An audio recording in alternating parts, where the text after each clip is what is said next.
تو آپ صلی اللہ علیہ وسلم پلٹ کر نہیں دیکھتے، کوئی جواب نہیں دیتے، اور یہ کہتا ہے کہ مجھے بخش دیجئے. تو آپ صلی اللہ علیہ وسلم کہتے ہیں کہ جاؤ، میں نے تمہیں بخش دیا، میں نے تمہیں نہیں دیکھا، تم نے ہمیں نہیں دیکھا. مطلب کسی کو کچھ بولنا مت اور ہم سے کوئی سوال بھی مت کرنا. اور وہ شخص وہاں سے چلا جاتا ہے جس کا نام تھا سراقہ ابن جشام. یہ بعد میں مسلمان ہوتا ہے، یہ ابھی مسلمان نہیں ہوا تھا، کہ بعد میں مسلمان ہو جاتا ہے. ٹھیک ہے. پھر اسی طریقے سے سفر کرتے کرتے کرتے بیچ میں بہت سارے واقعات پیش آتے ہیں، تو ان کو ہم تھوڑا بہت اسکپ کر لیں گے، بہت لمبی ہسٹری ہے. تو یہاں سفر کرتے کرتے اب یہ پہنچ جاتے ہیں عقبہ تک، قبا کی بستی تک. ٹھیک ہے. قبا کی بستی میں جب پہنچتے ہیں، اور یہاں پر مدینہ میں لوگ انتظار کر رہے تھے. اب ان کو خبر لگ گئی تھی کہ نبی آنے والے ہیں، تو ہر کوئی بے صبری سے انتظار کر رہا تھا. تو جیسے ہی آپ صلی اللہ علیہ وسلم کی آمد کی خبر ہوئی تو سب لوگ خوشی کے مارے ترانے گانے لگے، حمد پڑھنے لگے، تعریف کے گیت گانے لگے. تو مدینہ جو یثرب کا ایک شہر ہے، اس سے پہلے آپ ایک چھوٹے بستی میں پہنچے جس کا قبا کی بستی کہا جاتا ہے. یہاں پر مسلمانوں کے بہت سارے معزز گھرانے تھے، اور کلثوم ابن حدام ان کے سردار تھے. آپ صلی اللہ علیہ وسلم ان کے مہمان ہوئے اور 14 دن یہیں رہے. حضرت علی بھی تب تک آ کر ان تک مل چکے تھے، مطلب وہ بھی مکہ سے نکل کر سفر کر کے مدینہ پہنچ چکے تھے. یہاں قیام کے زمانے میں آپ صلی اللہ علیہ وسلم نے خود اپنے ہاتھ سے ایک چھوٹی سی مسجد کی بنیاد ڈالی تھی جس کا نام قبا کی مسجد ہے. مسجد اسلام کی پہلی مسجد ہے، قبا کی مسجد انہوں نے یہاں پر بنیاد ڈالی. پھر 14 دن ہونے کے بعد قبا کی بستی سے لے کر آپ مدینہ کی طرف گئے، اور یہ جمعے کا دن تھا. اور اب مدینہ میں ہر کوئی چاہ رہا تھا کہ آپ صلی اللہ علیہ وسلم میرے گھر رکیں. ہر کوئی کہہ رہا تھا کہ اے اللہ کے نبی، آپ پر میرا جان، میرے مال، میری ساری چیزیں قربان، آپ میرے گھر میں آ کر رکیے. تو آپ صلی اللہ علیہ وسلم کو اب ہر کوئی کہہ رہا تھا کہ میرے گھر آئیے، میرے گھر آئیے. تو آپ نے کہا کہ میں یہ سارا فیصلہ جو اپنی اونٹنی قصبہ پہ چھوڑتا ہوں، اللہ کے حکم سے یہ جس کے گھر کے سامنے جا کر بیٹھے گی میں اسی کے گھر میں قیام کروں گا. اور ہر کوئی چاہتا تھا کہ اونٹنی میرے یہاں رکے، تو اونٹنی کو پکڑنے لگے. آپ نے کہا کہ اونٹنی کو آزاد چھوڑ دو، یہ اپنی مرضی سے جہاں جا کر بیٹھے گی میں وہاں قیام کروں گا. تو اب اونٹنی چلتے چلتے چلتے جا کر رکی ابو ایوب انصاری رضی اللہ تعالیٰ عنہ کے گھر کے سامنے، اور آپ وہیں پر ان کے گھر میں رہنے لگے. اب یہاں پر رہنے کے بعد آپ صلی اللہ علیہ وسلم نے سوچا کہ پہلے مسجد کی تعمیر کی جائے. تو آپ صلی اللہ علیہ وسلم کو ایک زمین پسند آئی، اور اس زمین کے حقدار جو ہیں، اونر جو ہے، 2 یتیم بچے تھے. ان دونوں یتیموں نے چاہا کہ آپ یہ زمین جو ہے مفت میں لے لیجئے. تو آپ نے کہا کہ نہیں، میں یہ خرید کر لوں گا. ایک انصاری نے جو ہے وہ اس زمین کو خرید لیا. پھر وہاں پر پہلی مسجد بنی، مسجد نبوی جس کو کہا جاتا ہے. ٹھیک ہے. تو اس کو کنسٹرکشن کرنے میں آپ صلی اللہ علیہ وسلم اور صحابی سب مل کر اس کا کنسٹرکشن کر رہے تھے. تو یہ پہلی مسجد تھی جس کے کچی دیواریں چڑھائی گئی، اور اس کی چھت پر جو ہے کھجور کی پتیاں اور ٹہنیاں لگا کر اس کی چھت بنائی گئی. اور اس کو پہلی مسجد، پھر یہاں پہ نماز پڑھی گئی. اور اس کے سامنے چھوٹے چھوٹے رومز بنائے گئے جن کو حجرہ کہا جاتا ہے، اور اس میں آپ صلی اللہ علیہ وسلم اور اہل بیت رہتے تھے. ٹھیک ہے. اہل بیت یعنی کہ آپ صلی اللہ علیہ وسلم کے گھر والے، حضرت عائشہ، حضرت سودا رضی اللہ تعالیٰ عنہما اور حضرت فاطمہ رضی اللہ تعالیٰ عنہ، سب لوگ آ کر انہی حجروں میں رہنے لگے. ٹھیک ہے. تو آپ صلی اللہ علیہ وسلم جب ہجرت کر کے مدینہ آئے تو اس وقت آپ کی عمر 53 ایئرس تھی، یعنی کہ 40 سال میں آپ کو نبوت ملی. 13 سال آپ مکہ میں رہے، اور اس کے بعد آپ ہجرت کر کے مدینہ آ گئے. ٹھیک ہے. تو مدینہ میں کچھ صحابی ایسے تھے جو ہجرت کر کے مکہ سے مدینہ آئے تھے جن کو مہاجر کہتے ہیں، اور کچھ ایسے جو آلریڈی مدینہ کے تھے اور جنہوں نے مہاجروں کی مدد کی ان کو انصار کہا جاتا ہے. کل میں نے اس کے بارے میں ایکسپلین کیا تھا کہ جو سب سے زیادہ مدد کرنے والا ہے اس کو انصار کہا جاتا ہے، اور مدینہ والے انصار تھے. مدینہ والے کھیتی باڑی کے کاموں میں ماہر تھے، اور مکہ والے بزنس کرنے میں ماہر تھے. تو اب انصاریوں نے کیا کیا، اپنے پراپرٹی کا آدھا حصہ جو ہے مدینہ مکہ والوں کے ساتھ، مہاجروں کے ساتھ بانٹ لیا. کسی نے یہ نہیں سوچا کہ میرا پیسہ کیوں دوں، میرا مال کیوں دوں، بلکہ بانٹ لیا کیونکہ یہ مسلمان ہے. اب ان میں کچھ لوگ ایسے تھے جن کا کوئی بھی نہیں تھا. تو وہ کیا کرتے تھے، دن میں جنگل سے لکڑیاں کاٹ کر لاتے تھے، ان کو بیچتے تھے، اور پھر جو بھی پیسے آتے تھے اس سے اپنا گزر بسر کر لیتے تھے. تو ان کے لیے کچھ چبوترے بنائے گئے تھے جن کو عربی میں صفہ کہا جاتا ہے. یہ مسجد نبوی کے صحن میں تھے یہ چبوترے, اور وہاں پر مسلمانوں کا یہ ٹھکانہ تھا, جو ان مسلمانوں کا ٹھکانہ تھا جن کے کوئی بھی نہیں تھا, مطلب جن کی فیملی نہیں تھی, جن کے اپنے کوئی نہیں تھے, تو یہ وہاں پر رہتے تھے, دن بھر کام کرتے تھے اور آرام کے لیے وہاں پر رکتے تھے, اور وہاں پر رہ کر دین سیکھتے تھے. اور جہاں کہیں دین کی دعوت دینے یا دین سکھانے کا کام اپورچونٹی مل جاتی تھی تو ان میں سے کوئی ریڈی ہو کر وہاں پہ نکل جاتا تھا. تو اس طریقے سے ایک نظام بن چکا تھا, ایک شہر مل گیا تھا مسلمانوں کو جہاں پر بھائی چارہ بھی ہے, جہاں پہ بزنس بھی کر سک رہے ہیں, جہاں پہ رہنے کے لیے جگہ بھی ہے اور امن بھی ہے, کیونکہ مکہ والوں نے بہت زیادہ تکلیفیں دی تھی. بٹ مدینہ میں آنے کے بعد تھوڑی دیر سے ہی مسلمانوں کو راحت کی زندگی مل رہی تھی. اب مکہ میں کیونکہ سب لوگ تکلیف دے رہے تھے تو آپ صلی اللہ علیہ وسلم اور باقی صحابہ کرام جو ہے نماز نہیں پڑھ سکتے تھے, کیونکہ نماز پڑھتے تھے تو فوراً جو مکہ والے تھے وہ آپ کو تکلیف دینے میں لگ جاتے تھے, تو اس کے لیے نماز پڑھنا مشکل ہو گیا تھا. تو اب مدینہ جانے کے بعد مکہ میں صرف 2 رکعت نماز پڑھتے تھے فرض, لیکن مدینہ جانے کے بعد 4 رکعتیں فرض پڑھنے لگے. صرف فجر اور مغرب کی نماز, فجر کی نماز 2 رکعت فرض اور مغرب کی نماز 3 رکعت فرض ہو گئی, باقی کی ساری نمازیں 4 رکعت فرض ہو گئی تھی. تو بنا چکے نماز پڑھ لیا کرتے تھے. اب سب نے چاہا کہ جماعت کے ساتھ نماز پڑھنا ضروری ہے, لیکن نماز جب جماعت کے ساتھ پڑھی جاتی ہے تو اس کا ایک پرٹیکولر ٹائم ہوتا ہے, اس ٹائم پر نماز پڑھنا ہوتا ہے. ٹھیک ہے, پرٹیکولر ایک ٹائم ہوتا ہے, اس ٹائم پہ نماز پڑھنی ہوتی ہے. تو اب اس ٹائم پہ نماز پڑھنا تھا, لیکن نماز کے لیے بلائیں کس طریقے سے, کیونکہ جو غیر مذہب کے لوگ تھے وہ لوگ شنکھ بجاتے تھے. ہندو جو ہوتے ہیں وہ شنکھ بجا کر بلاتے ہیں, عیسائی جو ہیں وہ گھنٹی بجا کر بلاتے ہیں, اپنے لوگوں کو اکٹھا کرتے ہیں, اور یہودی جو ہیں وہ کرن کا رواج تھا, بڑا سا بیوگل ٹائپ جو ہوتا ہے وہ بجا کر بلاتے ہیں. لیکن اسلام ان ساری چیزوں کو کوئی امپورٹنس نہیں دیتا.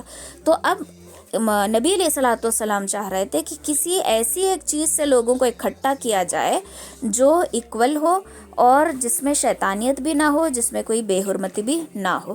تو اب اس کے بارے میں کیا آتا ہے کہ نبی علیہ الصلوۃ والسلام سوچ ہی رہے تھے کہ کسی طریقے سے ایک ہٹ کر کوئی چیز ہو جس میں لوگوں کو ایک وقت پہ بلایا جائے. تو روزانہ ایک ایسی آواز گونجے جس میں سب نماز کے لیے اکٹھا ہو. تو حضرت عبداللہ ابن زید ابن عبد, ٹھیک ہے, رضی اللہ تعالیٰ عنہ, ان کے خواب میں ایک واقعہ آیا جس میں انہوں نے اذان کے کلمات سنے تھے, اور یہی کلمات حضرت عمر رضی اللہ تعالیٰ عنہ کے بھی ذہن میں آئے تھے, اور یہی کلمات نبی علیہ الصلوۃ والسلام نے بھی سوچے تھے کہ یہی کلمات پڑھ کر لوگوں کو نماز کے لیے بلایا جائے. اور وہ کلمات کیا تھے؟ اللہ اکبر, اللہ اکبر, اشہد ان لا الہ الا اللہ, اشہد ان محمد رسول اللہ, حی علی الفلاح, حی علی الصلاح. یہ سارے کلمات جو ہے اذان کی جو بھی کلمات ہے ان لوگوں نے خواب میں دیکھ لیا تھا, اور آپ صلی اللہ علیہ وسلم نے اس کو پسند کیا. اب پکار نماز کے لیے چنیں کس کو, اذان دینے کے لیے چنیں کس کو, یہ چیز کی ہلچل چلی تھی. تو نبی علیہ الصلوۃ والسلام نے چنا حضرت بلال رضی اللہ تعالیٰ عنہ کو. ٹھیک ہے, حضرت بلال رضی اللہ تعالیٰ عنہ ایک اونچی جگہ پر کھڑے رہے اور اذان کے کلمات دہرانے لگے. ان کی آواز کیسی تھی؟ شارپ تھی, اور بہت مطلب کچھ آوازیں ایسی ہوتی ہیں نا بنا مائک کے بھی جو لاؤڈ ہوتی ہیں, تو اتنی شارپ آواز تھی کہ سارے لوگ اس آواز کو سن کر مسجد کی طرف اکٹھا ہو گئے, اور ہر دن میں 5 مرتبہ اذان کے کلمات پکارے جانے لگے, اور لوگ اپنا سارا کام چھوڑ کر پہلے نماز کو ادا کرتے تھے. جمعے کی جو نماز تھی وہ مکہ میں نہیں ہو سکتی تھی بیکاز مکہ کے حالات بہت ٹف تھے, تو مدینہ آ کر اس فرض کے ادا کرنے کا موقع ملا. چنانچہ سب سے پہلے حضرت مصعب ابن عمیر رضی اللہ تعالیٰ عنہ نے, جو حضور صلی اللہ علیہ وسلم سے پہلے ہی امام بن کر مدینہ چلے گئے تھے, مبلغ بن کر, یہ مدینے آ کر جمعے کی نماز انہوں نے ادا کی. پھر جب حضور صلی اللہ علیہ وسلم آئے اور قباء میں چند روز ٹھہر کر مدینہ جانے لگے تو جمعہ کا دن پڑا, آپ نے اس میں خطبہ دیا اور مسلمانوں کو جمعہ کی نماز پڑھائی. تو پہلے دیکھو قبلہ جو ہے مسجد اقصیٰ کی طرف تھا. مسجد اقصیٰ پتہ ہے نا, بیت المقدس جس کو کہا جاتا ہے, پہلا قبلہ وہاں تھا, لیکن اللہ تعالیٰ کے حکم سے قبلہ تبدیل کیا گیا, بیت المقدس سے قبلہ آ گیا کعبۃ اللہ کی طرف. پہلے سب لوگ بیت المقدس کی طرف رک کر کے نماز پڑھتے تھے، اسی لیے بیت المقدس جو ہے، مسجد اقصیٰ جو ہے، یہ مسلمانوں کے لیے بہت میٹر کرتی ہے، بہت اہم ہے، کیونکہ یہ مسلمانوں کا پہلا قبلہ ہے. کون سا ہے مسلمانوں کا پہلا قبلہ؟ بیت المقدس. Very good. بیت المقدس جو ہے یہ مسلمانوں کا پہلا قبلہ ہے. پھر اللہ کے حکم سے قبلہ جو ہے تبدیل کر دیا گیا اور کعبۃ اللہ کی طرف رک کر کے سب لوگ نماز پڑھنے لگے. یہود جو ہے بیت المقدس کی طرف منہ کرتے تھے. حضرت داؤد علیہ السلام، حضرت سلیمان علیہ السلام کی بنائی ہوئی مسجد تھی، اور اب عرب والوں کا قبلہ کعبہ تھا جو حضرت ابراہیم علیہ السلام کی مسجد تھی. حضور صلی اللہ علیہ وسلم جب تک مکہ میں رہے کعبے کے سامنے اسی طرح کھڑے ہوتے تھے، بیت المقدس کے سامنے بھی گئے تو اس طریقے سے کھڑے ہونے لگے. لیکن اللہ کے حکم سے یہ چینج کر دیا گیا، کیونکہ اگر تب وہاں جانے کے بعد بھی بیت المقدس کا قبلہ رخ کرتے تو پھر یہ یہودیوں کی مشابہت ہو جاتی. اسی لیے اللہ تعالیٰ نے کیا کیا، یہ چیز چینج کر دی. ٹھیک ہے، تو نماز اس طریقے سے فرض ہوئی. اذان اس طریقے سے دی جانے لگی. اذان کے کلمات جو ہے خواب کے ذریعے بتائے گئے. کوئی بھی بے حرمتی والی چیز کا استعمال نہیں کیا گیا اذان کو نماز کے لیے اکٹھا کرنے کے لیے. اور اب نماز جو ہے فرض تھی. دیکھو اللہ اگر چاہتا تو پہلے ہی بول دیتا کہ نہیں نماز فرض ہے، ایٹ اینی کاسٹ تم لوگوں کو یہیں مکہ میں اس طریقے سے پڑھنا ہے. لیکن اللہ تعالیٰ نے آسانیاں پیدا کی. اگر اللہ ایسے سخت حکم دیتا، سخت اصول رکھتا تو پھر لوگ اسلام کی طرف مائل نہیں ہوتے. ٹھیک ہے، دین جو ہے خیر خواہی ہے، دین جو ہے محبت کا نام ہے، اور اللہ تعالیٰ نے اس میں آسانیاں پیدا کری. جب مسلمانوں کو راحت ملی، چین ملا، امن ملا، تب جا کر اللہ تعالیٰ نے کیا کیا کہ 4 رکعت فرض کر دی. ٹھیک ہے، تو یہاں تک کافی ہے. اب میرے جلدی آنسرز دو. مدینہ کا اصلی نام کیا ہے؟ مدی النبی. مدینہ کا اصلی نام کیا ہے؟ Yathrib. Very good, Yathrib. Yathrib جو ہے مدینہ کا اصلی نام ہے. جب آپ صلی اللہ علیہ وسلم یثرب گئے تو یثرب کا نام مدینۃ النبی ہو گیا. ٹھیک ہے، آپ صلی اللہ علیہ وسلم کے جانے کی وجہ سے مدینۃ النبی اس کا نام ہو گیا. مدینہ میں رہنے والے صحابیوں کو کیا کہا جاتا ہے؟ ویری گڈ، انصار، سب سے زیادہ مدد کرنے والے. اور مکہ سے جو مدینہ ہجرت کر کے گئے تھے ان کو کیا کہا جاتا ہے؟ صحابی کرام. نہیں، مہاجر نہیں، مہاجر کہا جاتا ہے. ٹھیک ہے، ہجرت کرنے والے مہاجر کہا جاتا ہے. آپ صلی اللہ علیہ وسلم مدینہ ابھی گئے نہیں تھے مسلمانوں کے ساتھ، تو آپ صلی اللہ علیہ وسلم نے مدینہ کا سفر کس کے ساتھ طے کیا؟ ابو بکر. حضرت ابو بکر رضی اللہ تعالیٰ عنہ کے ساتھ آپ نے مدینہ کا سفر طے کیا. ٹھیک ہے، مدینہ جانے سے پہلے مکہ والوں نے کیا پلاننگ کی تھی؟ حضور کو مارنے کی. آپ صلی اللہ علیہ وسلم کو مارنے کی پلاننگ کی تھی. اور ان میں ان کا جو پارلیمنٹ ہاؤس تھا قریش والوں کا، اس کو کیا کہا جاتا ہے؟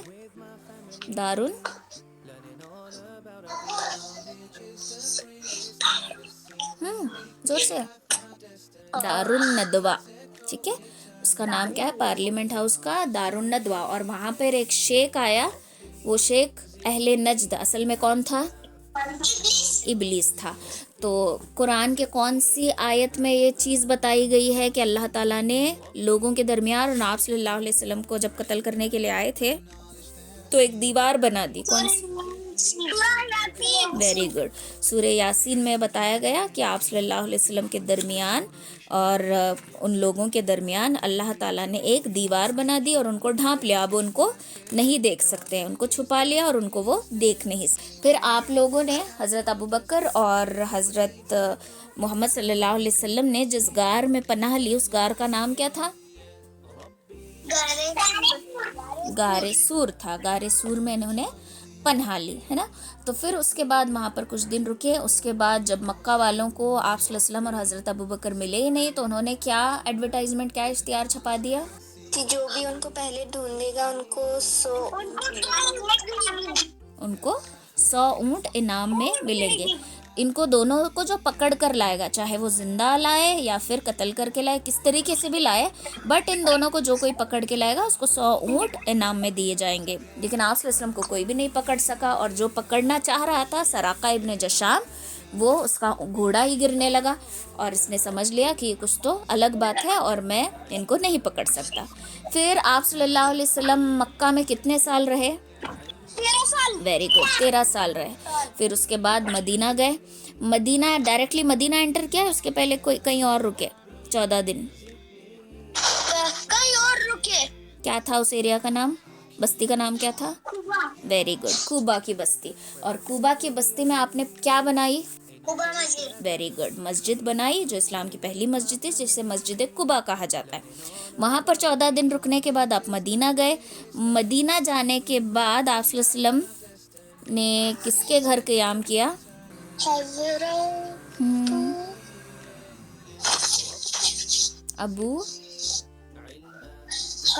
ابو بکر. نہیں. ویری گڈ, کون آنسر دیے وہ؟ میں ٹیچر. ویری گڈ, حضرت ابو ایوب انصاری رضی اللہ تعالیٰ عنہ کے گھر میں آپ رکے, ان کے گھر مہمان بن کے رہے. اور اس کے بعد سب سے پہلے جو کام کیا وہ تھا مسجد بنانے کا. اور یہ کون سی مسجد تھی؟ مسجد نبوی. یہ جو دوسری بار مسجد بنائی یہ مسجد نبوی تھی. اور یہ جہاں مسجد بنائی گئی وہ زمین کس کی تھی؟ حضرت ایوب انصاری کے نہیں. بیٹوں کی. نہیں, یتیم بچوں. 2 یتیم بچوں کی زمین تھی. ویری گڈ, 2 یتیم. بیٹوں کی. نہیں, یتیم بچوں کی. یتیم بچے جن کے ماں باپ نہیں ہوتے ان کو یتیم کہا جاتا ہے. تو یتیم 2 بچوں کی یہ زمین تھی. تو آپ نے اس زمین کو فری نہیں لینا چاہا, کسی انصاری نے اس کی قیمت کو ادا کر دیا. پھر یہاں پر مسجد بنانے لگا. اب اس مسجد کو بنانے کے لیے ورکرز کون تھے کنسٹرکشن کرنے کے لیے؟ صحابہ اور آپ صلی اللہ علیہ وسلم مل کر یہ مسجد بنائے. اور مسجد کے سامنے جو چھوٹے چھوٹے رومز بنائے گئے تھے ان کو کیا کہا جاتا ہے؟ ویری گڈ, حجرہ کہا جاتا ہے. اور یہاں پر کون رہتے تھے؟ اہل بیت. اہل بیت کس کو کہتے ہیں؟ ویری گڈ, آپ صلی اللہ علیہ وسلم کے فیملی والوں کو اہل بیت کہا جاتا ہے. اس کے علاوہ مسجد کے صحن میں چبوترے بنائے گئے تھے. چبوترے کو عربی میں کیا کہیں گے؟ ویری گڈ, صفہ کہیں گے. اور یہاں پر وہ لوگ رہتے تھے جن کا کوئی بھی نہیں تھا, یہ دن بھر کام کرتے تھے اور رات میں یہاں پر دین کو سیکھتے تھے. اسلام کا پہلا قبلہ کون سا تھا؟ ویری گڈ, مسجد اقصی یا بیت المقدس. یہ اسلام کا پہلا قبلہ تھا. مدینہ جانے کے بعد اللہ تعالیٰ نے قبلے کی تبدیلی کا حکم دیا اور پھر قبلہ کون سا بنا؟ کعبہ. ویری گڈ, کعبۃ اللہ. بیت المقدس کو جو ہے کس نے, کون سے نبیوں نے بنایا تھا؟ نہیں.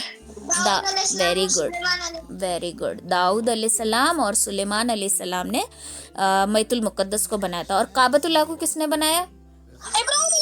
ویری گڈ, ابراہیم علیہ السلام اور اسماعیل علیہ السلام نے کعبۃ اللہ کو بنایا. ٹھیک ہے.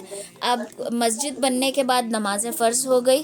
نماز کو پکارنے کے لیے کسی ایک چیز کی ضرورت تھی, تو کیا کون سے الفاظ چنے گئے؟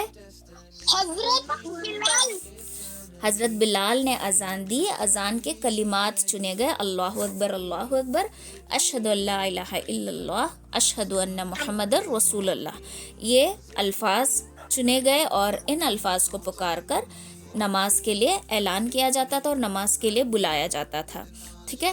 تو آپ نے چنا حضرت بلال کو, تو حضرت بلال نے سب سے پہلے اذان دی ہے. اب یہاں پر ایک چیز نوٹ کرنے کی ہے کہ حضرت بلال جو ہیں دکھنے میں کیسے تھے؟ کون تھے حضرت بلال؟ ہاں, حضرت بلال ایکچولی غلام تھے. ٹھیک ہے, ایک سرونٹ تھے. اور یہ حبشی تھے, یعنی کہ نیگرو تھے. اب نیگرو پیپل کیسے ہوتے ہیں؟ بہت ان کا ڈارک کمپلیکشن ہوتا ہے. تو ہم جو فرق کرتے ہیں نا گورے کالے میں, امیر غریب میں, نوکر میں, مالک میں, جیسے فرق کرتے ہیں, اگر ایسا فرق اسلام میں ہوتا تو اللہ تعالیٰ کبھی حضرت بلال سے نہیں کہتے کہ جاؤ اور اذان دو. سب سے سمارٹ اگر صحابیوں میں کوئی تھے تو حضرت عثمان تھے, بہت گورے تھے. اگر اللہ کے نبی چاہتے تو ان کو کہتے کہ اذان دو, لیکن اللہ نے کس کو چنا؟ حضرت بلال کو. ٹھیک ہے. تو یہ مؤذن ہے سب سے پہلے اسلام کے جنہوں نے اذان دی, اذان کے کلمات کہے اور اذان دی. یہ سب سے پہلے مؤذن اذان دینے والے کا بہت بڑا مقام ہوتا ہے. تو یہاں پر ہمیں یہ سیکھنے کو ملتا ہے کہ کوئی بھی اپنے کلر سے, اپنے لک سے امپورٹنٹ نہیں ہوتا. انسان امپورٹنٹ بنتا ہے اپنے اعمال سے. کتنے اچھے کام کرتے ہیں ہم اتنے اچھے بنتے ہیں. باقی ہم کیسے دکھتے ہیں، گورے ہیں، کالے ہیں، لمبے ہیں، دبلے، موٹے، پتلے، یہ کچھ بھی میٹر نہیں کرتا. یہ ساری چیزیں دین میں نہیں دیکھی جاتی. اوکے، یہاں تک کلیئر ہے؟ سبحان میم اللہ. مجھے ایک ڈاؤٹ ہے. ہاں پوچھو. اللہ نے سب پروفٹ کو میل بھیجا ہے، ایک پروفٹ کو بھی فیمیل کیوں نہیں بھیجا؟ کیا؟ اللہ نے سب پروفٹس کو میل بھیجا ہے، ایک پروفٹ کو بھی اچھا، فیمیل نہیں فیمیل بھیجا. پروفٹ کیسے ہو سکتی ہے؟ عورت اگر کہیں بھی گئی تو وہ پروفٹ کیسے ہو سکتی ہے؟ جب عورت کہیں جاتی ہے تو عورت کے لیے ریسٹرکشنس ہے. ریسٹرکشنس ان دا سینس اللہ تعالیٰ نے کچھ دائرے رکھے ہیں. جو چیز مرد کر سکتے ہیں وہ عورت نہیں کر سکتی. لائک آپ کرتا پہن کے بھی باہر جا سکتے ہو، آپ شرٹ پینٹ پہن کے بھی باہر جا سکتے ہو، آپ باہر جا کے زور سے چلا بھی سکتے ہو، بٹ عورت کے لیے کچھ حدود رکھے ہیں. بیکاز اسلام میں لڑکوں سے زیادہ امپورٹنٹ لڑکیاں ہیں. ٹھیک ہے، جو چیلنجز پروفٹس فیس کرتے تھے وہ لڑکیاں فیس نہیں کر سکتی تھی. کسی کو آرے سے چیر دیا گیا، کسی کے اوپر اوجڑی ڈال دی گئی ہے نا. تو لڑکیوں کا ایک الگ مقام ہے اسلام میں. ٹھیک ہے، لڑکے سے زیادہ امپورٹنٹ لڑکی ہوتی ہے، اور جو چیز بہت زیادہ پریشیس ہوتی ہے اس کو بہت زیادہ سیفٹی میں رکھا جاتا ہے. تو اسلام میں لڑکیوں کا مقام بہت ہائی ہے، اس لیے ان کو سیف رکھنے کے لیے اللہ تعالیٰ نے کبھی کسی لڑکی کو پروفٹ نہیں بنا. بیکاز جو چیلنجز دیکھو، آپ صلی اللہ علیہ وسلم کے ایگزامپلس لے کے دیکھو. آپ صلی اللہ علیہ وسلم کعبۃ اللہ کے صحن میں نماز پڑھتے تھے تو لوگ آ کر ان کے پر اوجڑی ڈال رہے ہیں، کچرا ڈال رہے ہیں. اگر کوئی لڑکی ہوتی اوجڑی کے نیچے دب جاتی، کیونکہ مرد کے مقابلے عورت کی طاقت تھوڑی سی کم ہوتی ہے. لیکن اگر عورت صبر کرنے پہ آئے تو مرد سے زیادہ طاقتور بن جاتی ہے. جو ہم لوگ ڈومینیٹ کرتے ہیں نا گرلز کو، یہ چیز بہت غلط ہے، کیونکہ اسلام میں لڑکیوں کا بہت الگ مقام ہے. لڑکیوں کو بہت امپورٹنس دی گئی ہے نا اسلام میں. جتنی امپورٹنس لڑکوں کو دی گئی اس سے زیادہ امپورٹنس لڑکیوں کو دی گئی، بٹ ہم لوگ وہ چیز کرتے نہیں ہیں، ہے نا. تو اس کے لیے اللہ تعالیٰ نے چیلنجز فیس کرنے کے لیے لڑکی کو نہیں چنا. اور لڑکی جذباتی ہوتی ہے. مطلب جیسے ایگزامپل تمہارے امی کو ہی لے لو. صبح میں غصہ کریں گی، تھوڑی دیر بعد پھر پیار آئے گا تمہارے اوپر. ڈانٹیں گی بھی، پیار بھی کریں گی. غصے میں بولیں گی کہ ایسا کرو گے تو تمہیں کھانے ہی نہیں دوں گی، لیکن پھر جب تم بھوکے رہو گے تو امی کا ہی دل تڑپے گا. تو عورت کے اندر جذبات ہوتے ہیں. وہ تھوڑی دیر میں غصہ بھی کرے گی، تھوڑی دیر میں پیار بھی کرے گی، تھوڑی دیر میں ناراض بھی ہوگی، پھر تمہارے بنا وہ رہ بھی نہیں سکے گی.